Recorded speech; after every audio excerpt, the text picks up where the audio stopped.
well, this isn't at all intimidating. So if you're not familiar with the walk-on song that I did, that was Intergalactic by the Beastie Boys.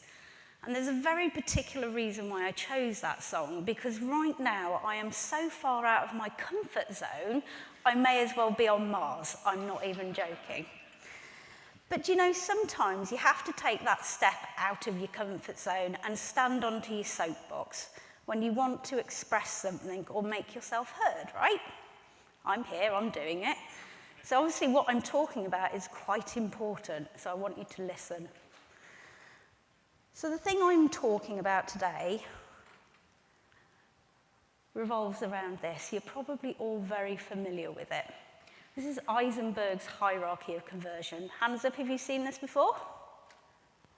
Okay, not too bad, not too bad. So this is formed of several areas. At the top we've got persuasive. How well does a website convince me I need to do what it wants me to do? We've got intuitive. How easy is it for me to be able to do that? And usability. How well can I do it as well? And accessibility. How easy is it for me to get to that website and its content? But what I'm here to tell you about is functional or functionality. It's really important. Yes, silence. It is really boring, and I'm not joking. That glazed look you all kind of gave me then, absolutely what I get every time I start talking, so that's fine, I'm not offended, okay? But it is boring, but don't turn off just yet, because if you listen to me, you're going to get a bucket load of cash for very little return on investment. It's true. I can prove it. You're also going to have an edge against your competitors because not many people are looking at this area of optimization. So keep listening. So we think about that Eisenberg's hierarchy. This is kind of how I see it. It's a bit like a tree. And at the very top, we've got all these beautiful fruits. Stuff like user testing and heat mapping, heuristics, eye tracking, all the stuff that we do as a regular part of optimization. And it's great. You get some really interesting visual results that you can show people and they kind of understand it. And then we've got analytics, which is a bit like the soil. And the analytics kind of feed all the stuff that we do at the top of the tree. But below that, we've got the roots. And this is the hard stuff, the stuff that's not necessarily obvious and the stuff that we don't look at when we're optimizing. It's three main areas. Performance. How well does that website work when I'm looking at it on a mobile device, on a Wi-Fi network, or a 3G network, or on a different browser? How well does it load up and how quickly? Usability, once again, you should be looking at that. And functionality. If we don't look after these three areas of roots, our tree's going to die. And we won't have any of these beautiful fruits to harvest and make money. So to kind of explain how important functionality testing is, I want to tell you a story. Some of you might know this guy, Craig Sullivan. And what Craig doesn't know about conversion and optimization is not worth talking about. And Craig and I have worked together for far too many years, to be blunt. But he rings me up one day and he says, Abby, there's a massive planet-sized beep, black hole, gnawing away at the heart of this site, currently somewhere in tablet land, I think. Can you have a look and find out what the hell it is? Sure, that sounds like a great way to spend a Wednesday. Why not? Let's do it. That's good. So what steps do we do to identify what is going on with this website, which, by the way, was a travel website? Well, we had a look at the analytics, obviously. We're going to ignore the mobile section because actually mobile users were getting a totally different site experience to those on desktop and iPad. But if we look at desktop, we can see that we've got 12.6% conversion rate. Is that right? But on iPad, that was only 6.6. So why was the conversion rate half of that on desktop when the users were getting the same experience? Interesting question. Why was it desktop users were getting something a bit like this, doesn't look too bad, but then those on iPad were getting something a bit like this? Now, I didn't realize how big this screen was going to be, so that's actually really terrifying, so apologies for that. So that's me on an ordinary day. So what's the process, and how can we answer this question about what was going on? Again, just pay attention for a minute, because this is key, and it's really complicated. So the first thing that I did, it's hard, you're not all going to catch this, I picked up a device. It's as simple as that. I picked it up and started looking at the website.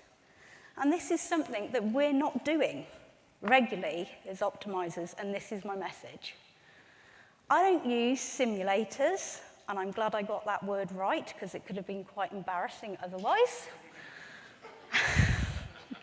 I don't use simulators because they're unreliable. And if you do use a simulator, then you always need to cross-check your results with a physical device to make sure it's actually accurate. And I started to look at the website. I started to do things that a user would do, and I started to do things that a user wouldn't do, the non-obvious stuff. I looked at sections of the website people don't go to. And I've got a phrase for this, and it's called a heuristic smoke test. Sounds brilliant in stuff like this, but it's as simple as looking at the website and trying to break it, which is always fun. So what did I find?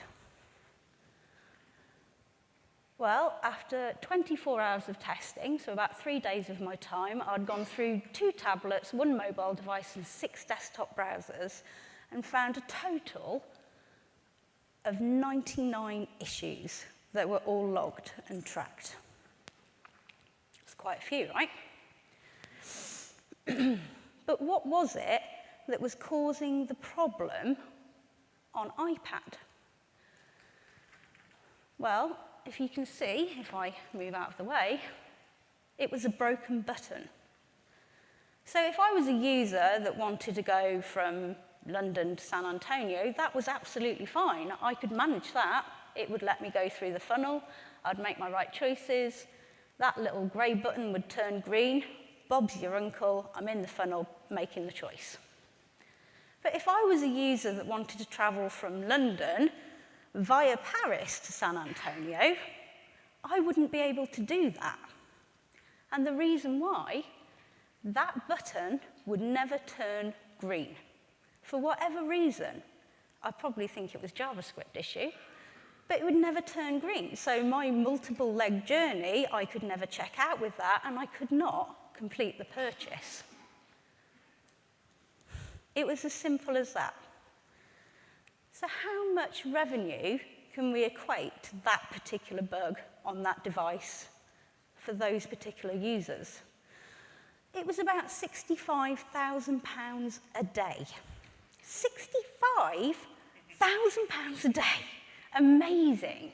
But what's even better is that was £24 million over a year. 24 million. How many optimization programs could a company pay for to the value of £24 million? Quite a few. That would be awesome, right? Now, I know a pound isn't worth as much as it used to be. Thank you, Brexit. Well done. Nice job. But it's still a lot of money. And it's all because there was one broken button on the website. One broken button that nobody had bothered to check when a release was done, which introduced that bug onto the website. Nobody had QA'd it.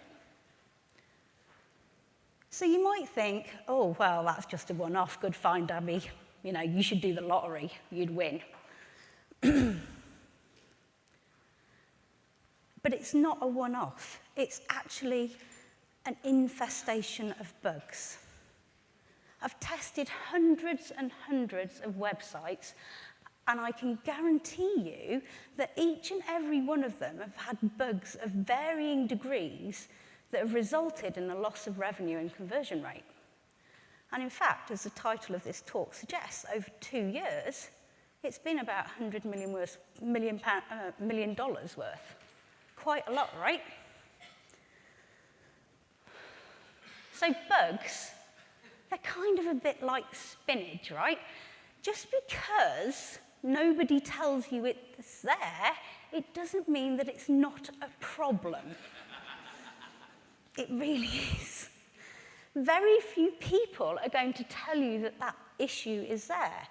But it only takes one person to tell you that you need to fix the problem.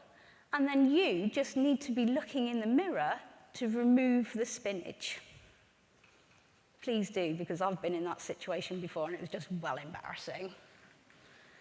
So what's the lesson that I'm trying to convey to you? If you're not doing functionality testing, you're actually not optimizing your website. You need to be testing your client's website before you try and harvest those fruits through all the research that we do from conversion. And then when you get to that point, you also need to be functionality testing your A/B tests. What is the point of releasing an A/B test onto a client's website which has got a functionality issue or a bug? What's going to happen to your results? Are they going to be accurate? Have you just wasted 3 weeks of dev time releasing something that isn't going to do what you're expecting? You can't miss out the process. And the other thing we need to consider, the platforms that we're using to do these A/B tests are not 100% reliable. Controversial maybe, but true. I see it every day. And neither are the developers that we're using to build these tests. They're humans, they make mistakes. We need people to cross-check what they're doing. So I hope you can see that functionality testing really is critical to your optimization process, and here's a few tips. You need to build your own device lab and keep it well stocked with devices. This doesn't have to be expensive. eBay is your friend. Go and use it. Have a room full of devices. It'll be like Christmas. The next thing, use virgins to do your testing. Real virgins, preferably one with a technical, tilt, that would be great. But the reason I'm saying this is because what you want is that first awkward interaction with a website, okay? You want people to feel uncomfortable. You want it to be their first time. And inevitably, it's going to be a complete disaster. Yeah, I was there. Mine was. But that's the disappointment that you want, okay? And you want to log that disappointment. Because if you log it and recognize it and then improve it, the next time the situation is going to be a whole lot better. Okay? So 15 minutes really isn't that long to go into the whole of functionality testing. I could probably do an entire day on it, but having done this talk, I'm probably not going to. So I've put together a toolkit if you look at this URL. All the stuff on there is either a free trial or a free piece of kit for you to have a go at. But the important thing is that you do set it up and you include it as part of your process. So please, please, please, find this money that is easy pickings before you start to optimize. You're going to make your clients a shed load of cash, and they're going to love you. So thank you very much for listening.